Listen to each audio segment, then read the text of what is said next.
اللہ اکبر۔ قرآن مجید فرقان حمید کی جس آیت مبارکہ کی میں نے آپ حضرات کے سامنے تلاوت کی، اللہ رب العزت ارشاد فرماتا ہے ان اللہ یحب التوابین ویحب المتطہرین، بے شک اللہ پاک توبہ کرنے والوں اور پاک صاف رہنے والوں سے محبت کرتا ہے۔ اور اس کے ساتھ میں نے حضور علیہ الصلوۃ والسلام کے فرمان علی شان کو بیان کیا، قال رسول اللہ صلی اللہ علیہ وسلم التائب حبیب اللہ، جس نے گناہوں سے توبہ کر لی وہ اللہ کا حبیب بن گیا۔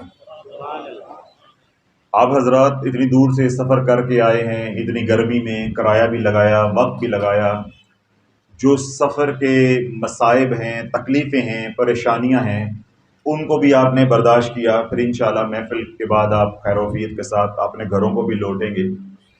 تو اللہ تعالیٰ جتنا بھی سفر آرام دہ ہو، جو کہ فی زمانہ ہے، اس کے باوجود سفر ہے، اور قیامت تک جتنا بھی سفر جو ہے وہ آرام دہ ہوتا جائے گا، لیکن سفر نے سفر ہی رہنا ہے۔ سفر کے اندر انسان اس حال کے اندر نہیں ہوتا جس حال کے اندر انسان اپنے مقام کے اوپر ہوتا ہے۔ تو جب اتنا سفر کر کے آئے تو محض اللہ کی رضا کے لیے آئے اور گناہوں سے توبہ کر کے نہ گئے تو اللہ والو اس سفر کا کوئی فائدہ نہیں ہے۔ یہ جو کرایہ لگا یا جو پیسہ لگا یا جو وقت لگا یا جسمانی جو مشقت آپ نے برداشت کی، اس کا کوئی بھی نفع نہیں ہے، نہ اس دنیا میں کوئی نفع ہے اور نہ کوئی آخرت میں نفع ہے۔ اور اگر آپ حضرات تشریف لے کر آئے اور گناہوں سے توبہ کر کے یہاں سے چلے گئے، گناہوں سے توبہ کر کے چلے گئے، پاک صاف ہو کے چلے گئے، تو اللہ والو اللہ رب العزت آپ کے بارے میں ہی یہ قرآن اتار رہا ہے ان اللہ یحب التوابین ویحب المتطہرین، کہ اللہ رب العزت توبہ کرنے والوں کے ساتھ محبت کرتا ہے، پاک اور صاف رہنے والوں سے محبت کرتا ہے۔ آپ ساری رات کھڑے ہو کے عبادت کر سکتے ہیں، ساری رات کھڑے ہو کے نوافل پڑھ سکتے ہیں، تسبیحات کر سکتے ہیں، اوراد و وظائف کر سکتے ہیں۔ سب سے مشکل کام اے اللہ میری توبہ، سب سے مشکل کام۔ اور اگر میں آپ کو یہ کہوں کہ آپ کے چچا نے آپ کے ساتھ جو ظلم کیا ہے وہ معاف کر دو، وہ اس سے بھی بڑا ہے، وہ اس سے بھی بڑا کام ہے، اس سے بھی بڑا مشکل ہے۔ آپ کے دوست نے آپ کے ساتھ زیادتی کی ہے، کاروبار میں دھوکہ دیا ہے، آپ کا پیسہ کھا گیا ہے، یا آپ کو کوئی اور نقصان دیا ہے یا دھوکہ دیا ہے، تو میں آپ کو کہوں کہ اس کو اللہ کی رضا کے لیے معاف کر دو، تو یہ بہت مشکل کام ہے، اس کے لیے نفس راضی نہیں ہوتا۔ اور ابھی اگر میں تہجد کی فضیلت کے اوپر بیان کروں اور بیان کرنے کے بعد میں یہ پوچھوں کہ آج کے بعد کون کون تہجد پڑھے گا، تو میرا غالب گمان ہے، حسن ظن ہے آپ کے بارے میں کہ کم و بیش سارا مجمع ایک ہاتھ نہیں دونوں ہاتھ کھڑے کرے گا، حضرت صاحب آج سے ہم تہجد پڑھا کریں گے۔ لیکن اگر میں یہ کہوں کہ گناہوں سے توبہ کر لو اور جنہوں نے آپ کے ساتھ زیادتی کی ہے ان کو اللہ کی رضا کے لیے معاف کر دو، تو آپ یہ کہیں گے ماشاءاللہ انشاءاللہ، حضرت صاحب سوچیں گے، حضرت صاحب دعا کریں، حضرت صاحب دعا کریں۔ اس کا کیا مطلب ہے کہ اللہ رب العزت کو آپ کا آنا پسند نہیں آیا۔ یہ میں فکرہ بڑا سخت بولا ہے اور اس کے اندر ہی سب کچھ ہے، ذرا جاگتے رہیے گا۔ میں نے کیا بولا ہے کہ اللہ رب العزت کو آپ کو یہاں آنا پسند نہیں آیا۔ اگر خدا نخواستہ میں بیان کے بعد کہتا ہوں کہ کون کون توبہ کرنے کے لیے تیار ہے، تو آپ آگے سے کیا کہتے ہیں؟ حضرت صاحب دعا کرو، حضرت صاحب سوچیں گے، حضرت صاحب ماشاءاللہ، حضرت صاحب انشاءاللہ۔ اور اگر میں آپ سے گزارش کرتا ہوں کہ جن جن لوگوں نے آپ کے ساتھ ظلم کیا ہے یا آپ سمجھتے ہیں ہمارے ساتھ زیادتی ہوئی ہے، آپ اپنا معاملہ اللہ کے سپرد کر دو، اللہ ان کو پکڑے، اللہ ان کو معاف کر دے، جو بھی کرے اللہ رب جانے، رب کی مخلوق جانے، آپ اللہ کی رضا کے لیے ان کو معاف کر دو۔ تو اللہ والو یہاں جو بڑے بڑے مفتی بھی بیٹھے ہوں گے، عالم بھی بیٹھے ہوں گے، جو سمجھتے ہیں ہمارے ساتھ سرخاب کے پر لگے ہوئے ہیں، ان کو بھی بڑا حوصلہ چاہیے ہوگا اپنے شریکوں کو معاف کرنا اور اپنے دشمنوں کو معاف کرنا۔ تو جب یہ کام اتنا مشکل ہے تو اللہ نے کہا یہی کام کرو گے تو میرے محبوب بنو گے۔ اب کیونکہ کام اتنا مشکل ہے، اللہ رب العزت نے یہ نہیں فرمایا کہ تم عابد بن جاؤ گے تو میرے محبوب بن جاؤ گے، زاہد بن جاؤ گے تو میرے محبوب بن جاؤ گے، کسی کے مرید بن جاؤ گے تو میرے محبوب بن جاؤ گے، یا صدقہ خیرات کرو گے تو میرے محبوب بن جاؤ گے۔ اللہ رب العزت نے ہماری دکھتی ہوئی رگ کو پکڑا ہے۔ کیوں؟ ہمارے نفس کو بنانے والا بھی کون ہے؟ اللہ ہے۔ ہمارے اندر خیر اور شر کو رکھنے والا کون ہے؟ اللہ ہے۔ فَأَلْهَمَهَا فُجُورَهَا وَتَقْوَاهَا قَدْ أَفْلَحَ مَنْ زَكَّاهَا وَقَدْ خَابَ مَنْ دَسَّاهَا۔ نفس ہم نے آپ کے اندر بنا دیا ہے، یعنی ہم نے آپ کے اندر خیر بھی رکھ دی ہے اور شر کو بھی رکھ دیا ہے، دونوں حق اور باطل دونوں آپ کے اندر ہے۔ موسیٰ بھی آپ کے اندر ہے، فرعون بھی آپ کے اندر ہے۔ اب جس نے اپنے نفس کو پاک کر لیا وہ فلاح پا گیا، اور جو اپنے نفس کو پاک کرنے سے رہ گیا وہ ہمیشہ ہمیشہ کے لیے ناکام ہو گیا، جس کا نفس آلودہ رہ گیا۔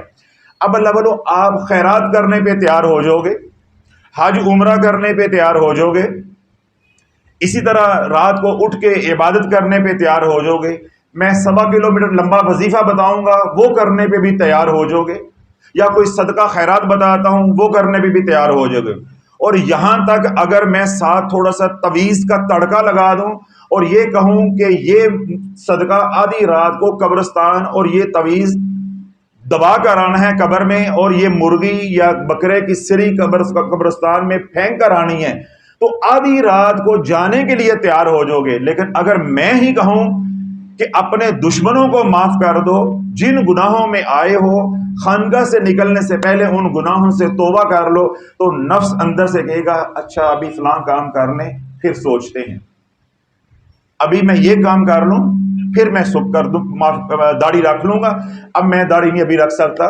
اب داڑھی رکھنا کیا ہے؟ داڑھی صاف کرانا کیا ہے؟ گناہ کبیرہ ہے، گناہ کبیرہ ہے، یہ واجب کے درجے کو پہنچتی ہے۔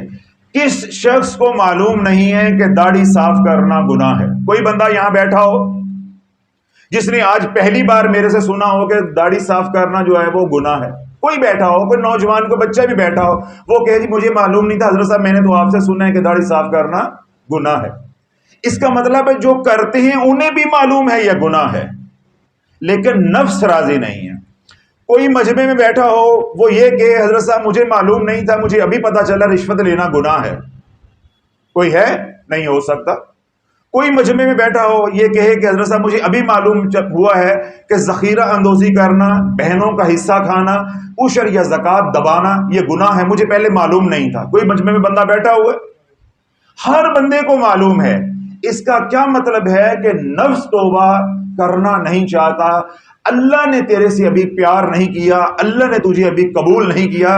توبہ بھی اللہ والوں وہ کرتا ہے جس پہ اللہ کا کرم ہو جاتا ہے۔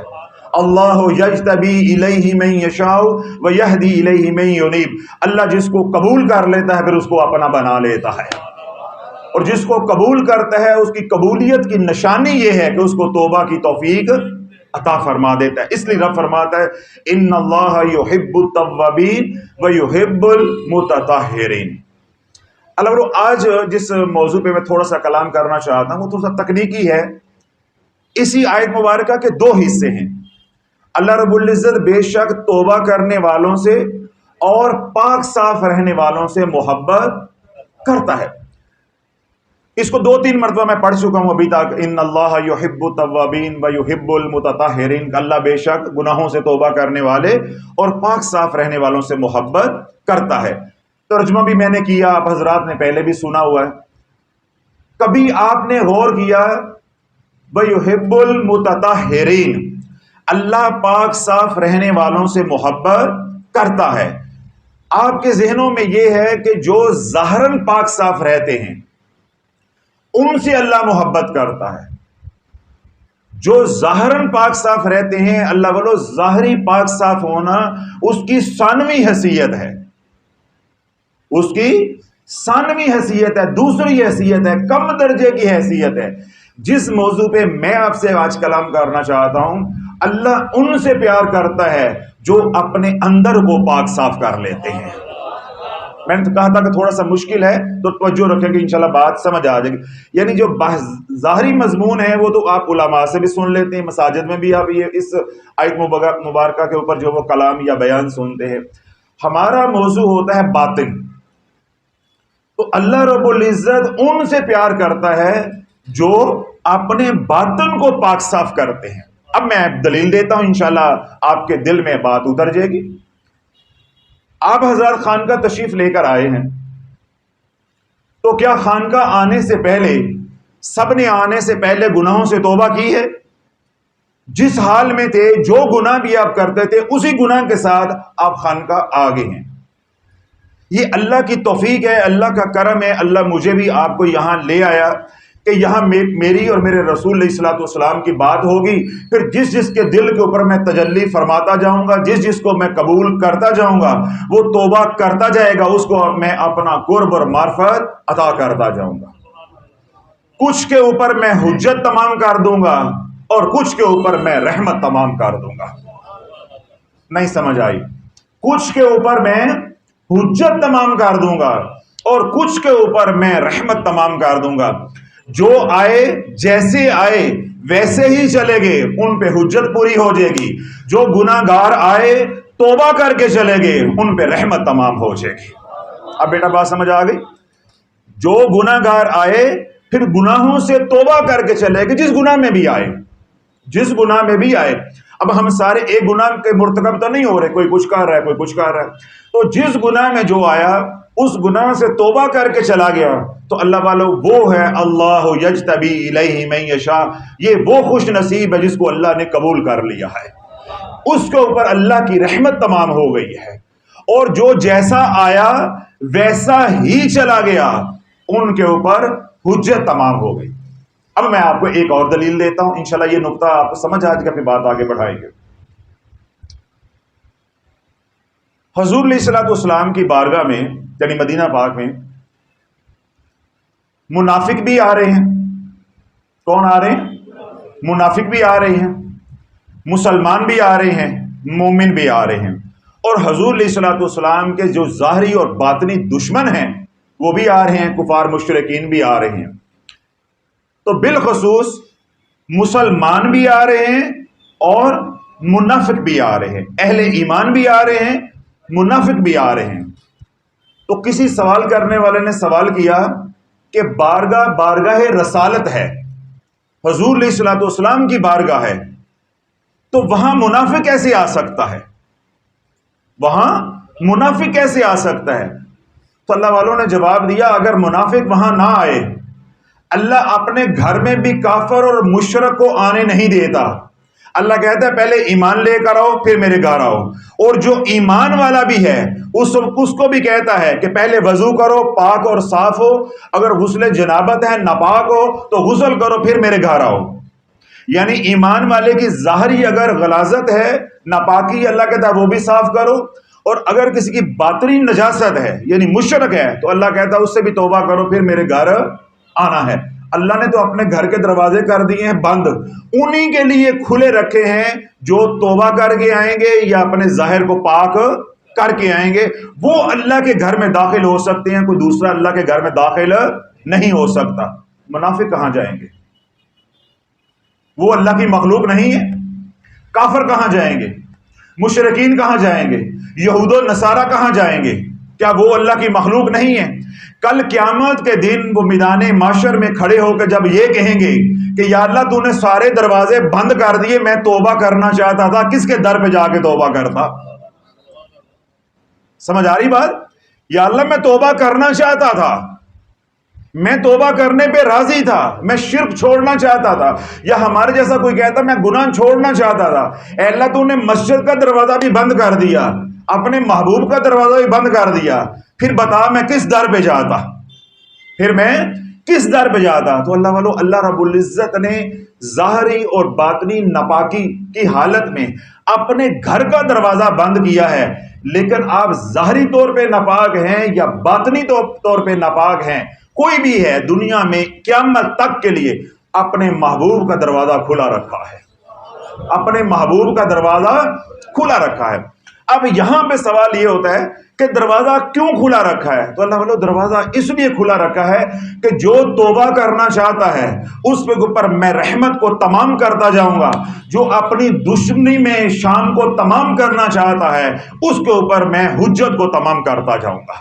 یعنی جو اپنے گناہ کے اوپر اٹکا رہنا چاہتا ہے، اپنی منافقت کے اوپر، اپنے شرک کے اوپر، جو یہود و نصارہ ہے، یہ منافقین ہیں یا ہمارے جیسے مسلمان گناہ گار ہیں، آج کے دور میں بھی کیا ہے، ہم لاکھوں کی تعداد میں حج عمرہ کرنے جاتے ہیں، جس حال میں جاتے ہیں اسی حال میں واپس آ جاتے ہیں، الا قلیل چند ہیں جو توبہ کر کے آتے ہیں۔ اس لیے میں اکثر کہتا ہوں کہ 26 سے 28 لاکھ لوگ ہر سال پاکستان سے حج عمرہ کرتے ہیں، اگر محض 28 لاکھ میں صرف 2800 توبہ کر کے آ جائے، اللہ والو پاکستان میں انقلاب برپا ہو جائے۔ 28 لاکھ میں صرف 2800 توبہ کر کے آ جائیں تو توبہ کی نشانی کیا ہے؟ جب گئے تھے تو حضور کے غدار تھے، جب واپس آئے تو حضور کے غلام ہوں، یہ توبہ ہے۔ توبہ یہ نہیں ہے اللہ میری توبہ، یہ تو منافقین کی توبہ ہے۔ اس توبہ کا ثواب شریعت کے اندر ہے، جو ہر جمعے کی نماز میں ہم کرتے ہیں اور کل بھی کریں گے، ابھی بھی نماز کے بعد ہم نے کی۔ یہ تو منافقت ہے، یہ تو اللہ کے ساتھ مذاق ہے، یہ تو اللہ کے ساتھ ٹھٹھا ہے۔ کون سی محفل کے بعد ہے اللہ میری توبہ، یہ والی دعا نہیں ہوتی۔ جمعے کی نماز ہوتی ہے، امام صاحب جو ہے دعا کراتے ہیں کہ نہیں کراتے؟ اے اللہ ہمارے سارے گناہوں کو معاف فرما دے، پیچھے سے آپ ایڑیاں اٹھا کے زور لگا کے کہتے ہیں کہ نہیں کہتے آمین؟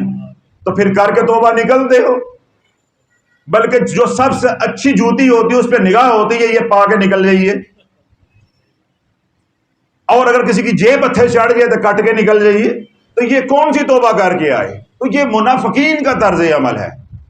اس لیے میں نے کہا کہ آپ حضرات کے ذہن میں یہ بات آ رہی ہوگی کہ میں بار بار اس آیت مبارکہ کو پڑھ رہا ہوں کہ اللہ ظاہری طور پہ پاک صاف رہنے والوں سے پیار کرتا ہے۔ نہیں، ظاہری طور پہ پاک صاف رہنا یہ ثانوی حیثیت رکھتا ہے، جو باطنی طور پہ پاک صاف ہو جاتے ہیں وہ اللہ کے محبوب ہو جاتے ہیں۔ جس طرح میں نے 2-3 دلیلیں دی، ایک سادہ دلیل دیتا ہوں تاکہ عام عوام کو، بچوں کو بھی سمجھ آ جائے۔ ایک آدمی رشوت خور ہے، صبح وہ پاک صاف ہو کے نہا دھو کے آدھی شیشی پرفیوم کی خوشبو کی لگا کے دفتر جاتا ہے اور وہاں جا کے رشوت بھی لیتا ہے، 2 نمبریاں بھی کرتا ہے، کیا اللہ رب العزت کو اس کا یہ ظاہراً پاک صاف ہونا پسند آ جائے گا؟ ظاہراً پاک صاف ہونا پسند آ جائے گا؟ اس کا کیا مطلب ہے کہ ظاہری طور پہ پاک صاف ہونا دوسری حیثیت رکھتا ہے، دوم حیثیت رکھتا ہے۔ اصل حیثیت کیا ہے کہ باطنی طور پہ ہم پاک اور صاف ہو جائے۔ اب میں آپ کو جو ہمارا سلسلہ ہے، سلسلہ عالیہ قادریہ، اس کے امام سید علی حجویری المعروف داتا صاحب، ہمارے ساتھی جو ہیں محمد خان صاحب اور امیر صاحب جو ہیں پیر عاطف صاحب، یہ آج اسی علاقے سے تشریف لے کر آئے، زیادہ جماعتیں ادھر سے ہی آئی ہوئی ہیں، قصور سے لوگ آئے ہوئے ہیں۔ تو سید علی حجویری رحمۃ اللہ علیہ کا آج کل عرس جو ہے وہ چل رہا ہے، تو وہی خراج تحسین پیش کرنے کی 1-2 باتیں بھی ان کے حوالے سے ہو جائیں گی، اور یہ مضمون بھی انشاءاللہ آپ حضرات کو سمجھ آ جائے گا۔ میں نے ابھی جو بات کو چھوڑا یا جو نقطہ آپ کے اوپر کھولا یا کھولنے کی کوشش کر رہا ہوں وہ کیا ہے کہ ظاہری طور پہ پاک صاف ہونا اپنی جگہ پہ معتبر ہے، لیکن اللہ کو جو محبوب ہے وہ باطنی طور پہ پاک اور صاف ہونا ہے۔ اور باطنی طور پہ پاک اور صاف کیا ہونا ہے کہ میرے اندر قدورت نہ رہ جائے، میرے اندر بغض نہ رہ جائے، میرے اندر کینہ نہ رہ جائے، میرے اندر بے جا غصہ نہ رہ جائے، حب مال، حب جا، یہ ساری بیماریاں جو ہے یہ ساری کی ساری نکل جائیں، اور میرے دل کے اندر کسی بھی مسلمان بھائی کے لیے کوئی قدورت، کوئی بغض، کوئی کینہ، کوئی دشمنی، کوئی نفرت نہ رہ جائے۔ جب میرا قلب یا میرا دل یوں پاک ہو گیا تو میں اللہ کو محبوب ہو گیا، اللہ کو محبوب ہو گیا۔ اور ابھی میں نے یہ بات کہی کہ اگر صرف ظاہری پاک صاف ہونا ہو تو اللہ والوں جو رشوت خور ہیں، زانی بدکار ہیں، سیاست دان ہیں، وہ تمہارے سے زیادہ صاف ستھرے ہو کے اپنے کاموں کو جاتے ہیں، پارلر سے میک اپ کرواتے ہیں، بیوٹیشن سے میک اپ کرواتے ہیں، قیمتی لباس پہنتے ہیں، تمہارا سر تا پا اتنا پیسہ نہیں لگا. تمہارا موبائل بھی اگر اس میں جمع کر لیا جائے تو اتنا پیسہ نہیں ہے لگا تمہارے اوپر, یا تمہاری جیب میں اتنا پیسہ نہیں جتنا وہ تیار ہونے پہ لگا دیتے ہیں. 5-5 لاکھ روپے کا کم از کم یہ جوتا پہنتے ہیں. تو آپ کی جیب میں موبائل بھی ہو, جیب میں کوئی نقدی بھی ہے, سارا کچھ بھی نکال دیا تو 5 پورا نہیں ہونا جتنے کا ان کا جوتا ہے. تو ان کے کپڑوں کا کیا عالم ہوگا, یا جو انہوں نے گھڑی باندھی ہوئی ہے 1.5-2 کروڑ کی, تو کیا عالم ہوگا. تو کیا اللہ کو یہ صفائی جو ہے, طہارت, کیا یہ پسند آ گئی ہے؟ نہیں. پہلے باطن پاک ہوگا پھر ظاہر پاک ہوگا. اور اگر باطن پاک ہو جاتا ہے تو اللہ بولو ظاہر خود بخود پاک ہو جاتا ہے. ایک کافر کلمہ پڑھنا چاہتا ہے تو پہلے اس کی باطنی کیفیت بدلے گی یا ظاہر کی بدلے گی؟ پہلے اس کا دل بدلے گا, دل راضی ہوگا, پھر وہ آ کے اظہار کرے گا جی میں دائرہ اسلام میں داخل ہونا چاہتا ہوں. تو جب دل بدل گیا تو ظاہر خود بخود بدل جائے گا. جب آپ کا دل آ گیا کہ میں نے نماز پڑھنی ہے تو اللہ بولو آپ کا ظاہر ناپاک بھی ہے. جب باطنی کیفیت بدل گئی کہ میں نے نماز پڑھنی, آپ ناپاک بھی ہیں تو آپ وضو کر کے چھوڑیں گے, اگر ناپاک ہیں تو غسل جنابت کر کے چھوڑیں گے, کیونکہ آپ کا باطن پاک ہو گیا, اب ظاہر خود بخود پاک ہو جائے گا. سید علی حجویری رحمت اللہ علیہ واضح و نصیحت فرما رہے تھے. جس طرح اب حضرات تشریف فرما ہے, محفل سجی ہوئی ہے, بے نہیں سید علی حجویری رحمت اللہ علیہ کی بارگاہ میں آپ کے متعلقین, آپ کے مریدین, سالکین جو ہے وہ تشریف فرما تھے. تو ایک مرید صادق نے کھڑے ہو کے سوال کیا کہ شیخ کوئی ایسی عبادت بتائیں, بلکہ سب سے بڑی عبادت بتائیں کہ جو ہم کریں اور اللہ کے محبوب بن جائیں. جس طرح آپ حضرات کے دل میں شوق پیدا ہوتا ہے جو لوگ اس راستے میں چلتے ہیں. اب مرید صادق کیا سوال کر رہے ہیں کہ شیخ کوئی ایسی عبادت بتا دے, کوئی ایسا عمل بتا دے جو اتنا افضل ہو, ہم وہ کریں اور اللہ کے محبوب بن جائیں. تو اس نے سوال کیا کیا کہ شیخ سب سے بڑی عبادت کیا ہے, سب سے بڑی عبادت کیا ہے؟ اب اندر اس کے کیا خواہش ہے سوال کرنے والے کے کہ شیخ جو بتائیں گے کہ یہ سب سے بڑی عبادت ہے وہ میں کروں گا اور میرا سلوک طے ہو جائے گا, میں اللہ کا قرب, اللہ کی معرفت پانے میں کامیاب ہو جاؤں گا. تو سید علی حجویری رحمۃ اللہ فرمایا کہ سب سے بڑی عبادت خیرات کرنا ہے. جاگتے رہیے گا, 2-4 فکرے ہیں بس. سب سے بڑی عبادت کیا ہے؟ خیرات کرنا ہے. مرید تھوڑی دیر کے لیے خاموش ہو گیا, سکتہ طاری ہو گیا, جس طرح آپ لوگ پریشان ہو گئے ہیں کہ سب سے بڑی عبادت کیا ہے؟ خیرات کرنا. یعنی بات سمجھ نہیں آئی ہے. اس نے دوبارہ پوچھا کہ حضرت میں نے یہ پوچھا ہے کہ سب سے بڑی عبادت کیا ہے, کون سی ہے؟ تو شیخ رحمہ اللہ نے فرمایا کہ سب سے بڑی عبادت کیا ہے؟ خیرات کرنا. اس نے تھوڑی دیر کے بعد سوال کیا کہ شیخ سب سے بڑی خیرات کیا ہے؟ سب سے بڑی خیرات کیا ہے؟ اگر سب سے بڑی عبادت خیرات ہے تو خیرات کی بھی تو کئی قسمیں ہیں, تو پھر سب سے بڑی خیرات کیا ہے تاکہ میں وہ خیرات کروں اور اللہ کا محبوب بن جاؤں. تو شیخ رحمۃ اللہ نے فرمایا کہ سب سے بڑی خیرات اللہ کی رضا کے لیے معاف کر دینا ہے. سب سے بڑی خیرات کیا ہے؟ اللہ کی رضا کے لیے معاف کر دینا ہے. اب سوال کرنے والے کے دل میں یہ بات آئی کہ بندہ دل سے معاف کرے یا زبان سے معاف کرے. جو سائل ہے اس کے اندر یہ سوال آیا کہ یہاں تو بات 2 حصوں میں بھی تقسیم ہو سکتی ہے کہ ہم زبان سے کسی کو معاف کر دے لیکن قدورت جو ہے, کینہ یا بغض جو ہے وہ دل ہی میں رکھے. تو یہ سب سے بڑی عبادت کیسے آ گئی؟ تو سید علی حجویری رحمت اللہ علیہ نے جو قلبی کیفیت تھی وہ اپنے کشف سے بھانپ لی. آپ نے فرمایا کہ سب سے بڑی خیرات دل سے معاف کر دینا ہے. سب سے بڑی خیرات کیا ہے؟ دل سے معاف کر دینا ہے. تو اللہ والو ہم ساری زندگی بھی مجاہدات کرتے رہے, ریاضت کرتے رہے, مشقتیں کرتے رہے, ایک ٹانگ پہ کھڑے ہو کے قرآن پڑھتے رہیں. اللہ کا نہ قرب مل سکتا ہے, نہ معرفت مل سکتی ہے, نہ محبت مل سکتی ہے, نہ کملی والے کی غلامی مل سکتی ہے علیہ الصلوۃ والسلام. جو بھی ہم مجاہدہ کر لیں, جب تک ہمارے دل کے اندر دوسروں کے لیے کدورت ہے، نفرت ہے، بغض ہے، کینہ ہے، تب تک اللہ نہیں آ سکتا۔ یہ دل کیا ہے؟ یہ ناپاک ہے۔ یہ تمام کی تمام امراض جو ہیں ان کا تعلق شیطان کے ساتھ ہے۔ تو جہاں شیطان کا بسیرا ہوگا وہاں اللہ کا ڈیرا نہیں ہو سکتا۔ جہاں شیطان کا بسیرا ہوگا، گزرگاہ ہوگی، آنا جانا ہوگا، وہاں رب کا، اللہ رب العزت کا ڈیرا نہیں ہو سکتا۔ یہ جو دل ہے یہ اللہ کا عرش ہے، اللہ کا ڈیرا ہے۔ یہاں پہ ایک رہے گا، دو نہیں رہ سکتے۔ یا یہاں شیطان رہے گا یا یہاں پہ رحمان رہے گا۔ اگر شیطان کا بسیرا ہوگا تو رحمان کا ڈیرا نہیں ہو سکتا، یہ رحمان کا آستانہ نہیں ہو بن سکتا۔ جب تک اس دل کے اندر کدورت ہے، نفرت ہے، بغض ہے، کینہ ہے، حسد ہے، تب تک اللہ والو آپ جہاں مرضی جا کے مرید ہو، جو ان سی مرضی عبادت کرو، ریاضت کرو، مجاہدہ کرو، چلے کرو، جو مرضی کرو، دل جب تک پاک نہیں ہے وہ پاک ذات کا نور، اس کی محبت تمہارے دل میں آ نہیں سکتی۔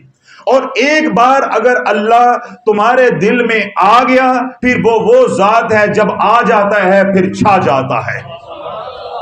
جب وہ ایک بار آ جاتا ہے پھر چھا جاتا ہے۔ بات ایک بار کی ہے اللہ والوں، ایک بار اللہ کو آنے دو، پھر دوبارہ زندگی بھر تا دم موت، پھر شیطان کا قبضہ نہیں ہو سکتا۔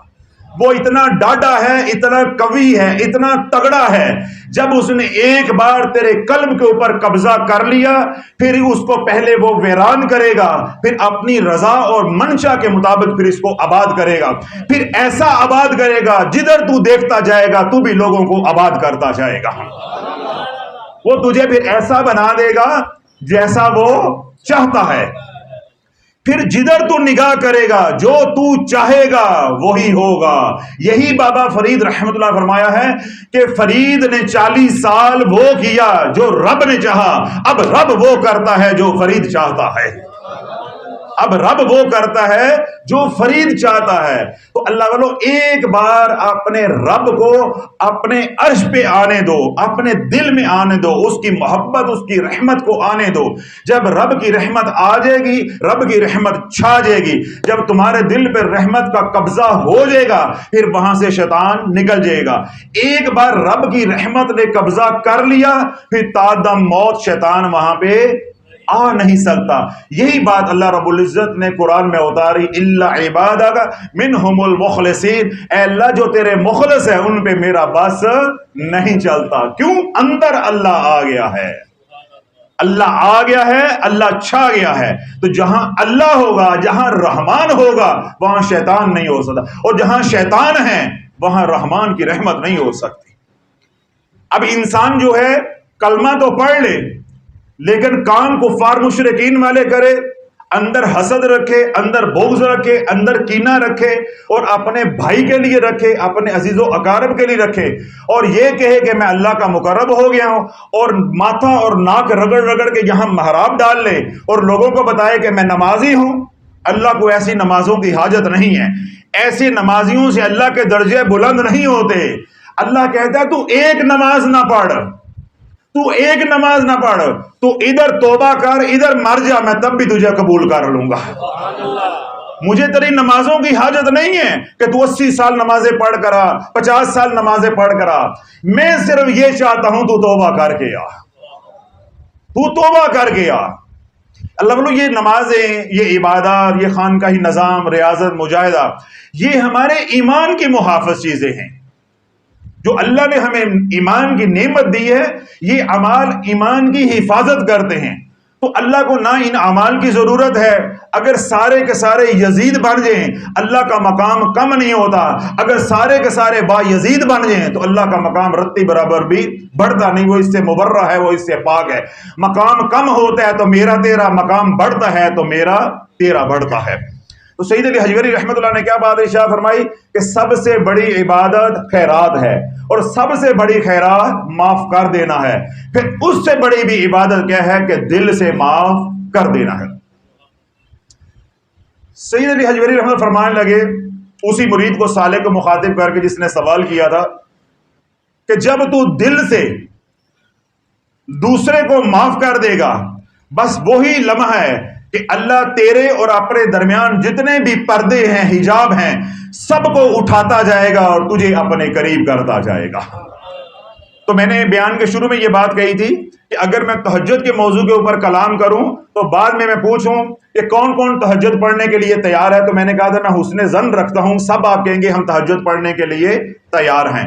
اور اگر میں یہ کہوں کہ کون کون دل سے معاف کرنے کے لیے تیار ہے، تو اندر سے آواز آئے گی استخارہ کر کے دساں گے، سوچ کے دساں گے، کل دساں گے، پرسوں دساں گے، حضرت صاحب ماشاءاللہ دعا کریں انشاءاللہ۔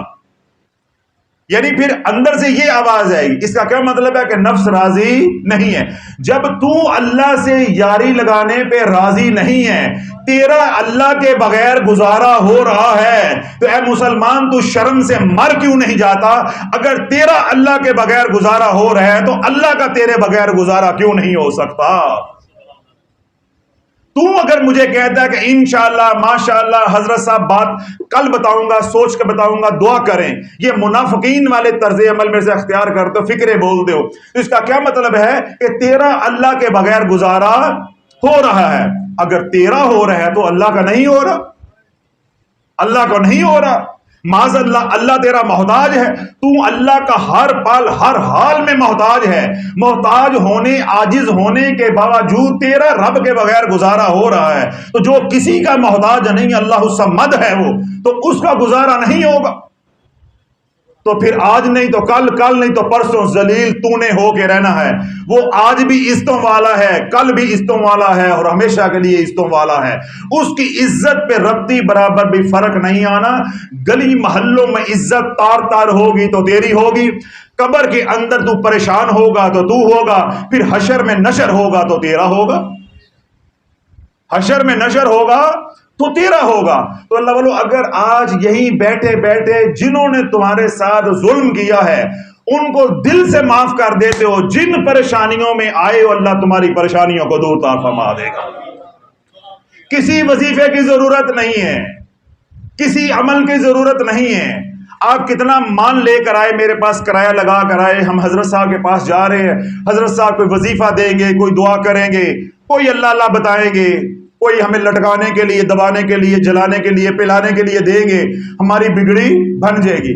تو اللہ والو میں نے آپ کو جو دینا تھا وہ سب کچھ دے دیا ہے، اور یہ کہا ہے کہ بیٹھے بیٹھے مجھے بتانے کی بھی ضرورت نہیں ہے، اپنے گناہوں سے بھی توبہ کر لو، اور جنہوں نے آپ کا دل دکھایا ہے اللہ سے، اللہ کی بارگاہ میں عرض کرو یا اللہ تیری رضا کے دل معاف کرنے کو نہیں کرتا، یہ بھی اللہ کو سنا دو۔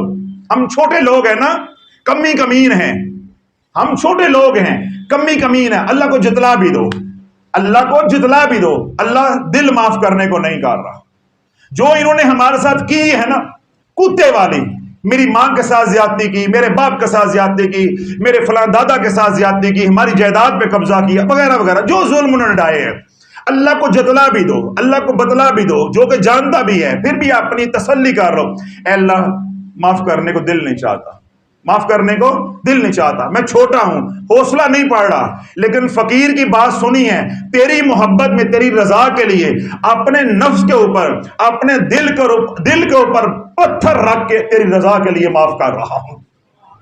دل نہیں چاہتا معاف کرنے کو انہیں، جو انہوں نے ہمارے ساتھ زیادتیاں کی ہیں، ہمارے پہ جادو کیے ہیں، ٹونے کیے ہیں، ہماری بیٹیوں کے رشتے باندھے ہیں، ہمیں معاشرے میں ذلیل کیا ہے، اے اللہ جتنے ظلم فلاں فلاں نے ڈھائے ہیں معاف کرنے کو دل نہیں چاہتا، لیکن میں تجھے راضی کرنا چاہتا ہوں، اے اللہ دل پہ پتھر رکھ کے تیری رضا کے لیے معاف کر رہا ہوں۔ پھر کون کون ہے پتھر رکھنے کے لیے تیار؟ ظاہری گناہوں سے بھی توبہ کرتے ہیں اور باطنی گناہوں سے بھی توبہ کرتے ہیں۔ اے اللہ جنہوں نے ہمارا دل دکھایا ہے تیری رضا کے لیے ہم سب کو معاف کرتے ہیں۔ اے اللہ ہم نے عاجز اور کمزور ہو کے تیری مخلوق کو معاف کر دیا ہے، تو قادر اور مختار ہو کے ہمارے سارے گناہوں کو معاف کر دے۔ ہم عاجز ہیں، ہم کمزور ہیں، ہم نے عاجز اور کمزور ہو کے 2 منٹ تیرے اور تیرے محبوب کا ذکر سنا ہے، ہمارا دل نرم ہو گیا ہے، ہم نے تیری محبت کو پانے کے لیے، تیری رضا کو پانے کے لیے اپنے دشمنوں کو معاف کر دیا۔ اللہ تو میرے گناہوں کو معاف کر دے، میں قادر نہیں تھا تب بھی معافی دے دی، تو قادر بھی ہے، مختار بھی ہے، غفار بھی ہے، ستار بھی ہے، رحمان بھی ہے، رحیم بھی ہے، حنان بھی ہے، منان بھی ہے۔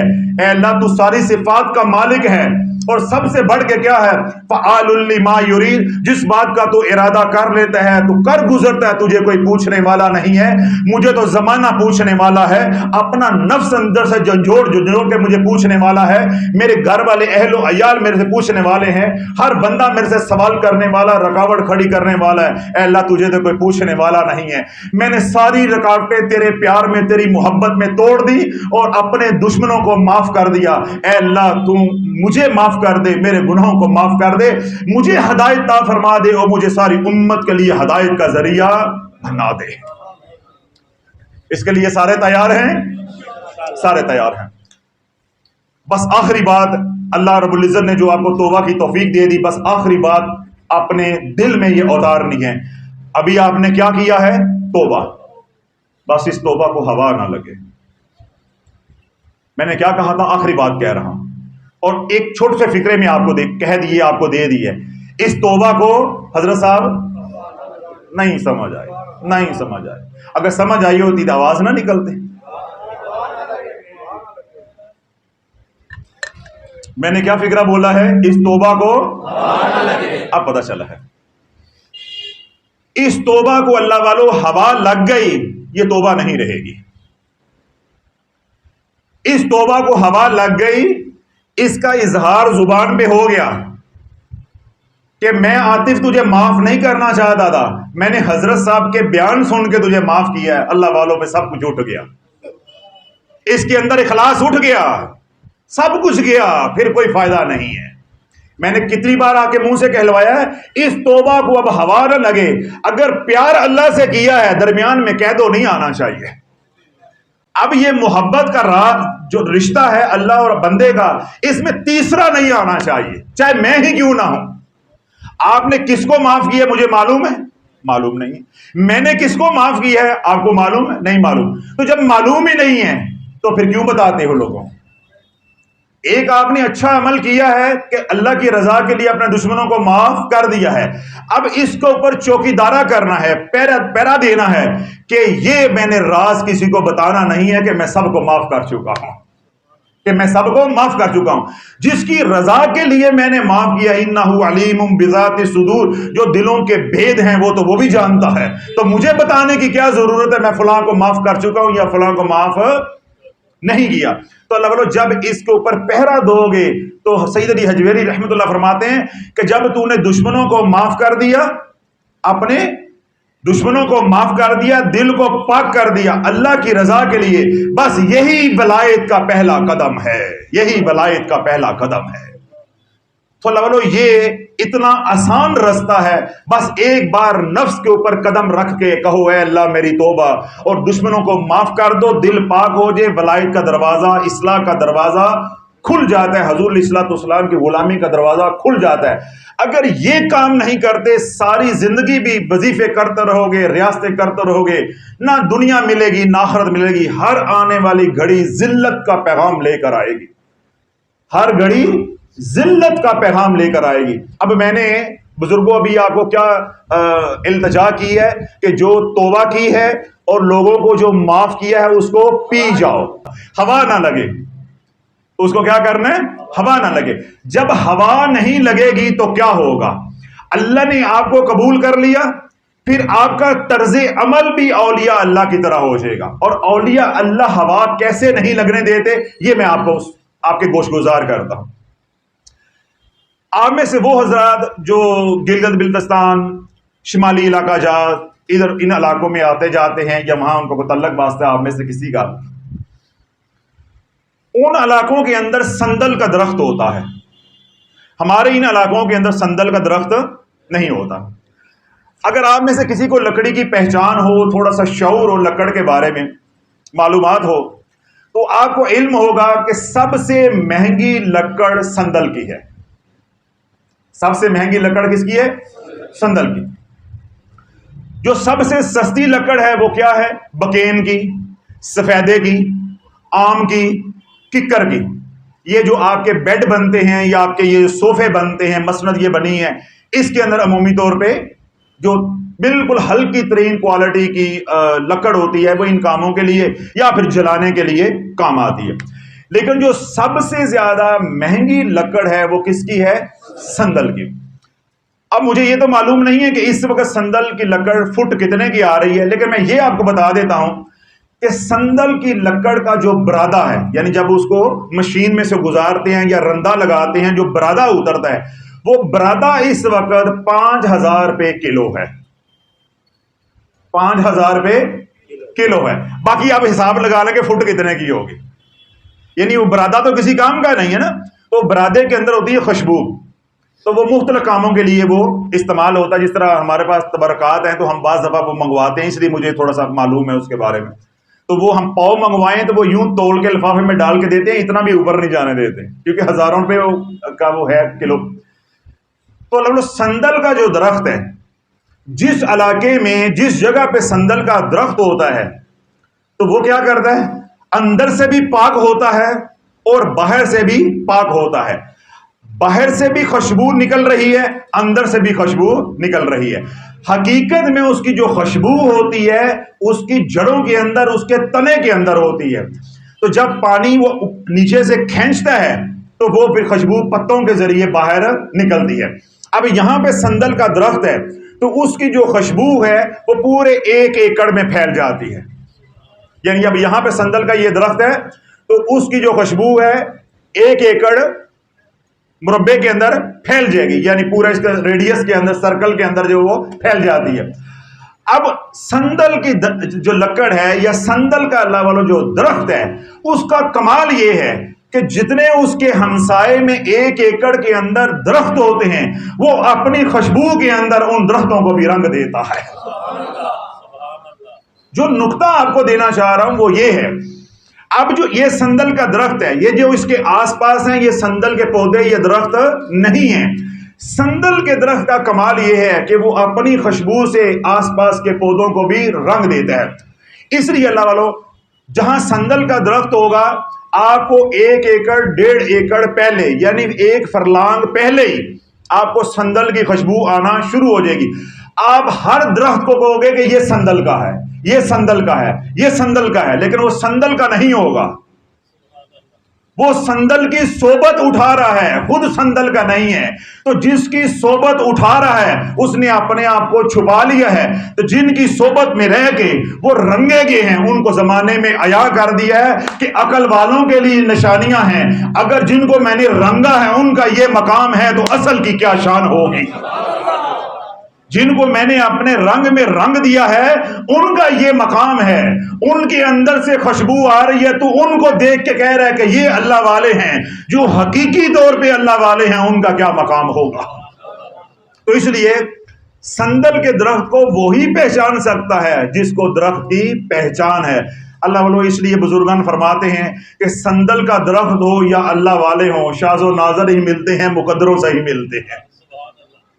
جس طرح سندل کے درخت کے جو آس پاس درخت ہے، عام آدمی کو خوشبو آئے گی، وہ کیا کہے گا کہ یہ بھی سندل کا ہے، یہ بھی سندل کا ہے، یہ بھی سندل کا ہے۔ اسی طرح ہم کیا کہیں گے؟ جس کی بھی داڑھی ٹوپی ہوگی ہم کہیں گے یہ بھی اللہ والا ہے، یہ بھی اللہ والا ہے، یہ بھی پیر ہے، یہ بھی پیر ہے۔ لیکن ولی کو پہچاننے کے لیے ولی ہونا ضروری ہے۔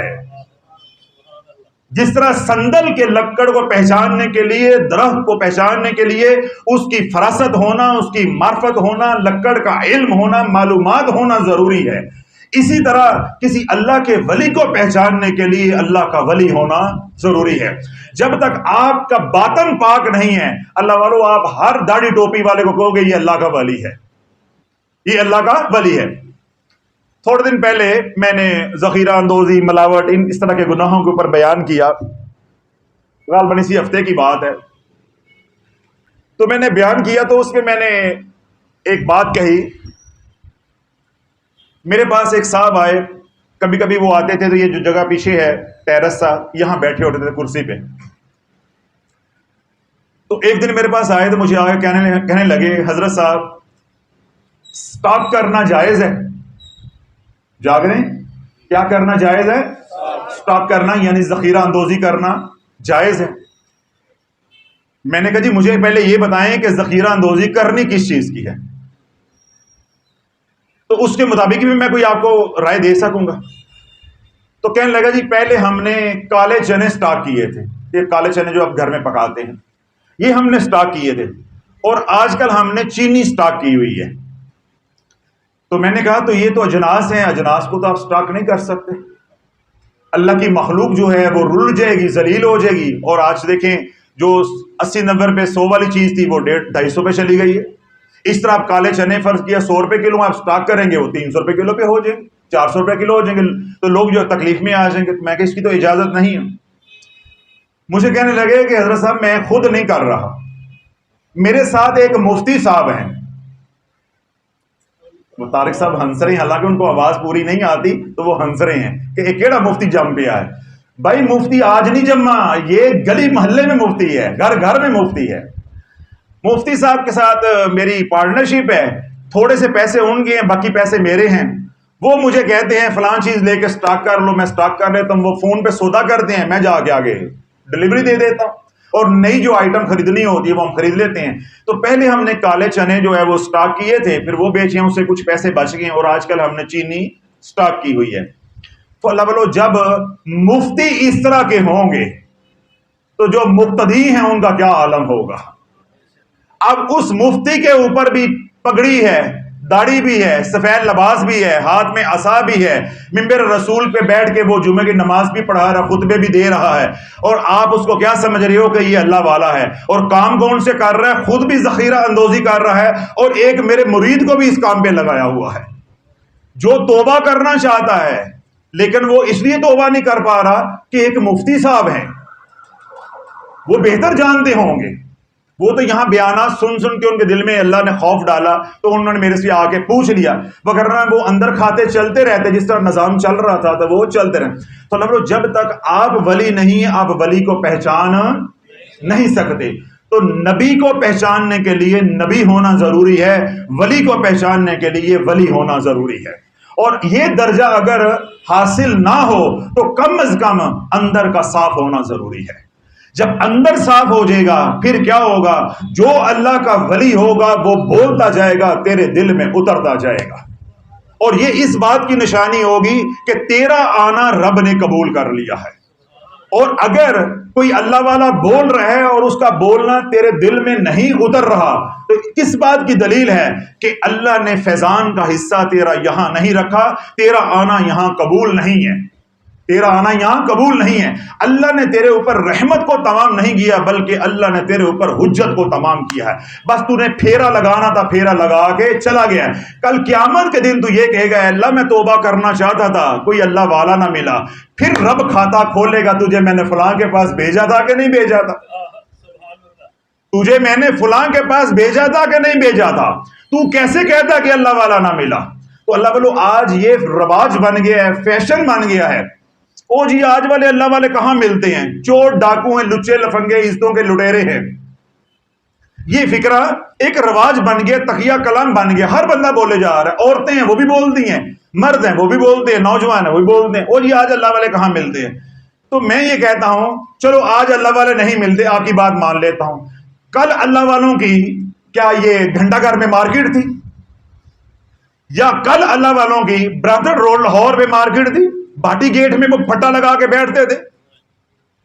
جس طرح کل اللہ والے مخفی تھے آج بھی اللہ والے مخفی ہیں۔ اللہ کے محبوب علیہ السلام کا ارشاد پاک ہے کہ ولایت اللہ کے رازوں میں سے ایک راز ہے، ولایت اللہ کے رازوں میں سے ایک راز ہے، جب تو سچی توبہ کر لے گا ظاہری طور پہ بھی باطنی طور پہ بھی اللہ اس راز کو تیرے اوپر منکشف فرما دے گا۔ اللہ تجھے اپنا ولی دکھا بھی دے گا اور ملوا بھی دے گا، پھر اس کی بات تیرے دل میں اوتار بھی دے گا، پھر اور سفر کروائے گا، پھر اس کے رنگ میں رنگ بھی دے گا، اللہ سندل تک پہنچا بھی دے گا، سندل کی خوشبو میں تجھے رنگ بھی دے گا۔ سندل کے درخت کے پاس جو درخت ہیں وہ سندل کے ماشاءاللہ جاگ رہے ہیں، جو سندل کے پاس آس پاس درخت ہیں وہ سندل کے نہیں ہیں، وہ سندل کے نہیں ہیں لیکن ظاہر ان کا سندل والا ہو گیا ہے۔ جو اللہ والوں کے قدموں میں بیٹھتے ہیں بے شک وہ اللہ کے ولی نہیں ہیں لیکن اللہ کے ولیوں نے اپنے رنگ میں رنگ کے زمانے میں ان کو اللہ والا بنا دیا ہے۔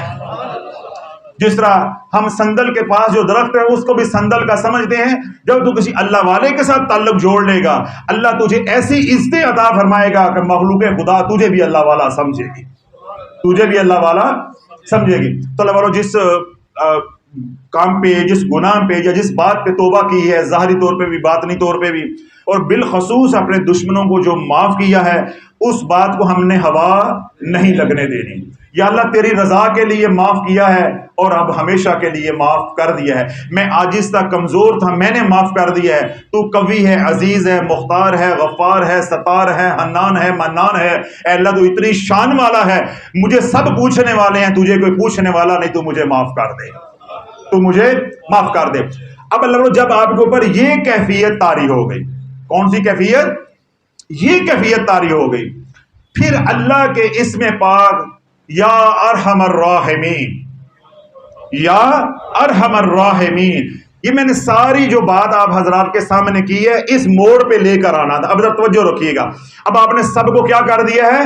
معاف، اور ساتھ اللہ کی بارگاہ میں کیا کہا ہے؟ یا اللہ دل نہیں کرتا تھا، تیری محبت میں معاف کیا ہے، تیرے پیار میں معاف کیا ہے، تو اندر کی کیفیت جانتا ہے، میں 10 نسل بھی معاف نہ کرتا، ان کی تکہ بوٹی بھی ہو جاتی تو میں معاف نہ کرتا جو انہوں نے میرے ساتھ زیادتیاں کی ہیں، میں نے صرف تیرے پیار میں معاف کیا ہے، تیری محبت میں معاف کیا ہے، تجھے پانے کے لیے معاف کیا ہے۔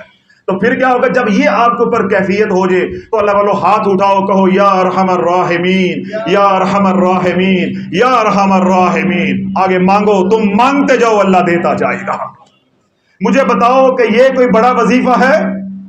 3 بار آپ نے کہنا ہے یا ارحم الراحمین، یا ارحم الراحمین، یا ارحم الراحمین۔ میرے کملی پر علیہ الصلوۃ والسلام نے ارشاد فرمایا کہ جس نے کہا یا ارحم الراحمین، یا ارحم الراحمین، یا ارحم الراحمین، اللہ نے ایک فرشتے کو لگایا ہے، معمور کیا ہے، جو بندہ فرش پہ کہتا ہے 3 بار یا ارحم الراحمین، یا ارحم الراحمین، یا ارحم الراحمین، تو وہ فرشتہ صدا دیتا ہے، اے بندے مانگ، تیرا رب متوجہ ہے، تو مانگتا جا، تیرا رب تجھے دیتا جائے گا۔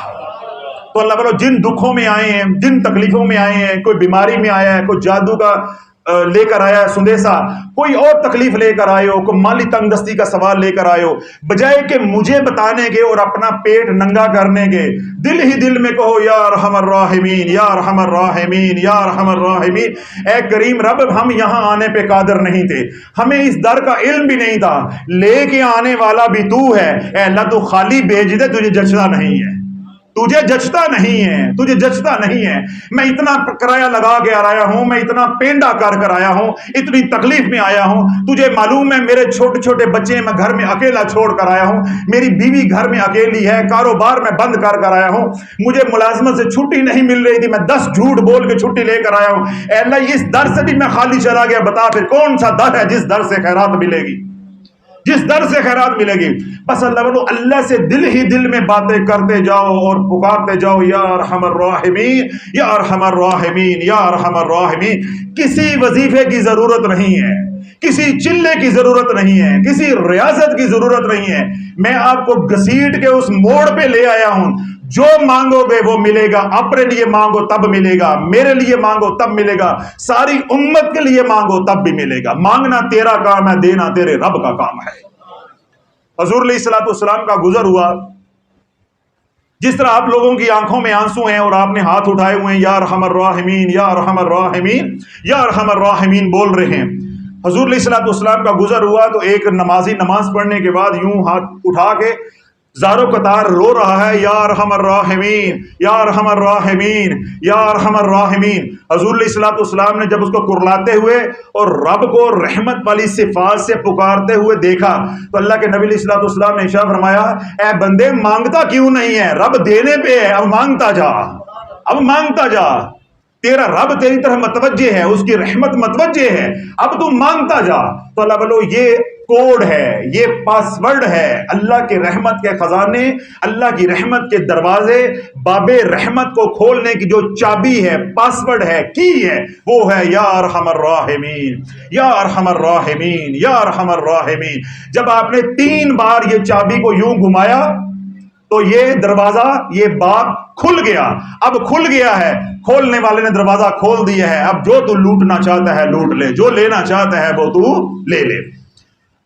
ایک عمل میں نے آپ کو یہ بتایا، اس کے ساتھ ایک عمل اور کریں گے، صلی اللہ علی محمد، صلی اللہ علی محمد۔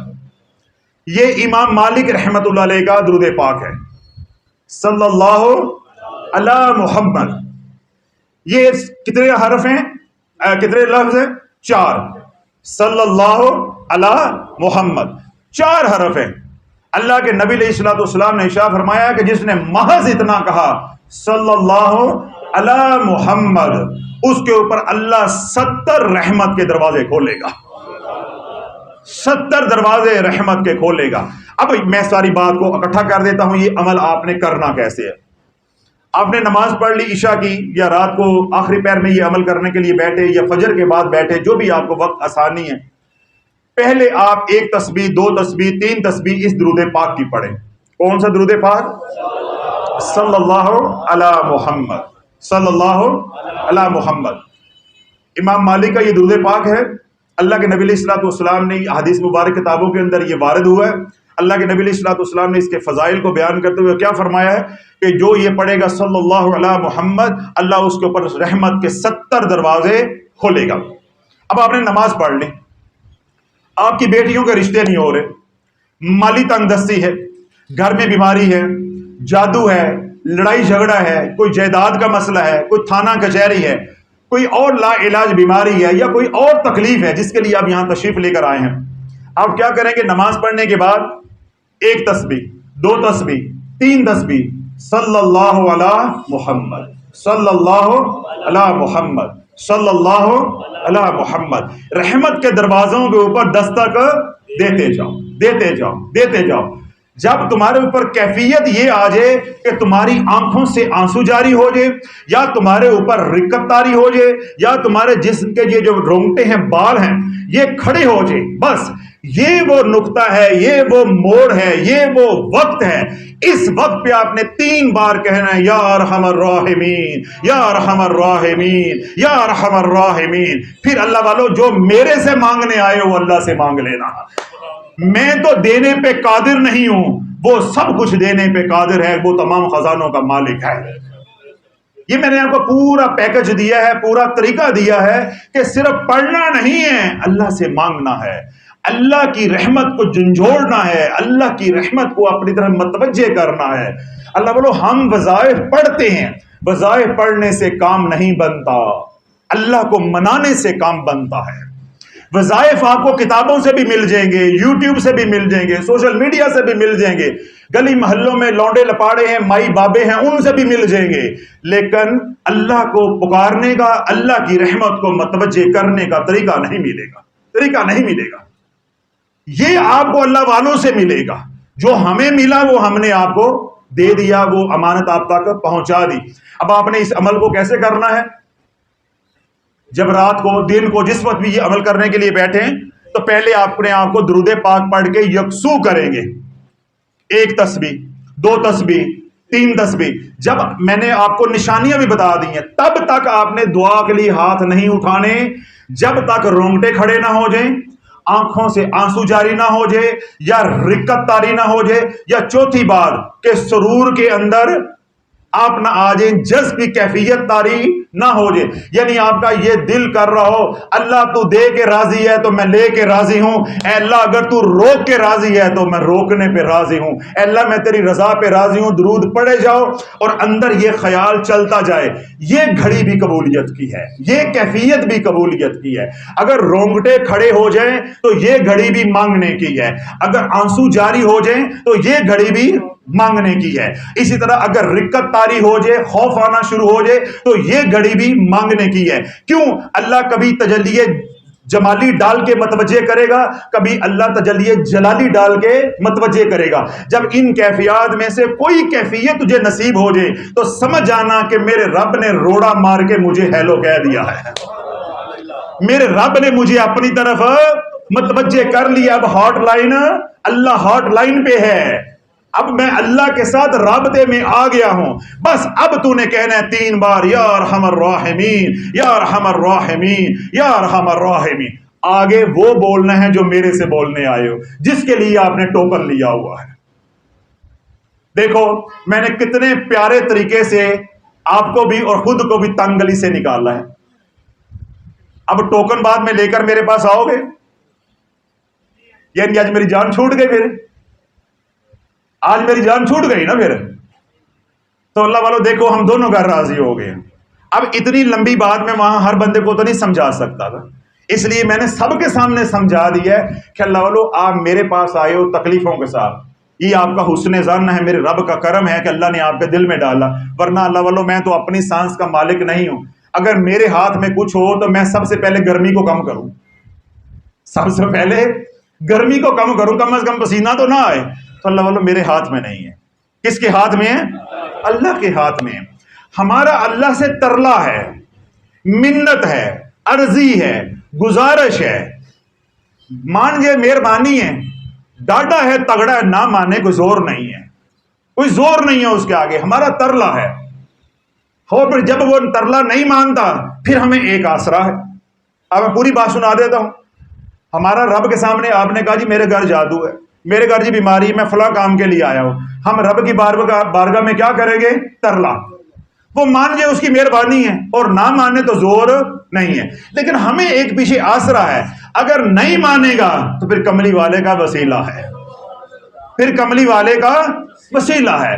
وہاں بھی اللہ کا وعدہ ہے وَلَسَوْفَ يُعْطِيكَ رَبُّكَ فَتَرْضَىٰ، اے میرے محبوب تجھے اتنا دیں گے کہ تجھے راضی کر دیں گے۔ تو پھر ہم کملی والے کی بارگاہ میں عرض کرتے ہیں سونیا جی اگر بھیجے ہیں ان کو خالی ہی بھیج دینا ہے تو ہمیں کوئی در والا کون کہے گا؟ ہمیں در والا پھر کون کہے گا؟ یہ جو آئے ہیں یہ تو اپنی سگی ماں کے چھاتی کو منہ ماریں تو دودھ نہ ملے، یہ ماں کو چھوڑ دیں، اس در کے ساتھ یہ کیسے وفا کریں گے؟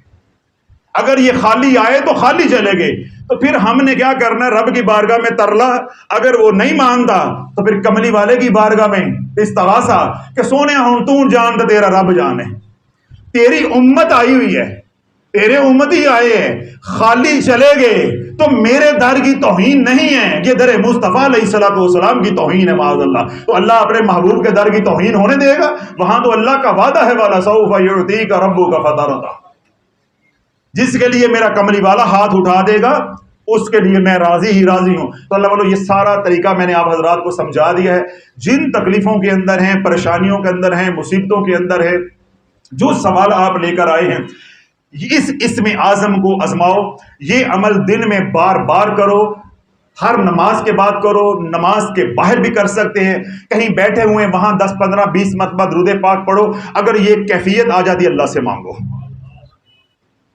میں نے یہ ضروری نہیں کہا کہ یہ عشاء کے بعد ایک بار کرنا ہے، دن میں 50 بار کرو۔ تکلیف میں ہو، بچہ بیمار ہے، بیوی بیمار ہے، گھر میں جادو ہے، مالی تنگ دستی ہے، اس عمل کو دن میں 100 بار کرو، 100 بار کرو۔ جب لگی ہو تو انتظار ہوتا ہے رات کا، پھر انتظار ہوتا ہے رات کا، جب انسان کو محض پیاس بھی ہو تو انتظار ہوگا رات کا۔ روزہ ہوتا ہے، ہم کتنا تنگ ہوتے ہیں ظہر کے بعد، ظہر سے لے کے مغرب تک انسان تنگ ہوتا ہے، تو انسان کہتا ہے کون سا وقت ہوگا کہ اذان آئے اور میں روزہ کھولوں۔ تو اللہ والو اگر تو آپ کو واقعی تکلیف ہے، تکلیف میں یہاں آئے ہو، تو اس عمل کو دن میں بار بار کرو، ابھی کرو، نماز کے بعد کرو، محفل کے بعد کرو، گاڑی میں بیٹھ کے کرو، رستے میں کرتے جاؤ، 8 مرتبہ 10 مرتبہ 20 مرتبہ 50 مرتبہ درود پاک پڑھو۔ جب سمجھو کہ میرے پہ وہ کیفیت آ گئی ہے پھر ہاتھ اٹھاؤ یا ارحم الراحمین یا ارحم الراحمین یا ارحم الراحمین، یہ 3 بار کہنے کے بعد اپنا سوال اللہ کی بارگاہ میں رکھ دو۔ اب یہ سارا طریقہ سیکھنے کے بعد ہاتھ کھڑا کرے، آج کے بعد عامل کے پاس کون کون جائے گا؟ کوئی بھی نہیں، صرف میرا ہی ہاتھ ہے؟ ماشاءاللہ، اللہ میرے میں سب کو استقامت عطا فرمائے۔ اللہ برو جس کی اللہ کے ساتھ یاری لگ جاتی ہے، من کان للہ کان اللہ لہ، قال رسول اللہ صلی اللہ علیہ وسلم، جو اللہ کا ہو گیا اللہ اس کا ہو گیا، اور جس کا اللہ ہو جاتا اس کی ساری خدائی ہو جاتی ہے۔ جب اللہ ہی تمہارا ہو گیا تو پھر ہمیں عاملین کے پاس، درگاہوں پہ، دائیں بائیں نجومیوں کے پاس اور طوطا فال والوں کے پاس کیا جانے کی ضرورت ہے؟ اللہ مجھے آپ کو جو ہے استقامت عطا فرمائے تادم موت حضور علیہ الصلوۃ والسلام کی غلامی میں اور اپنے شہر کے زیر قدم رہنے والا بنائے۔ سبحان ربک رب العزت عما یصفون وسلام علی المرسلین والحمد للہ رب العالمین۔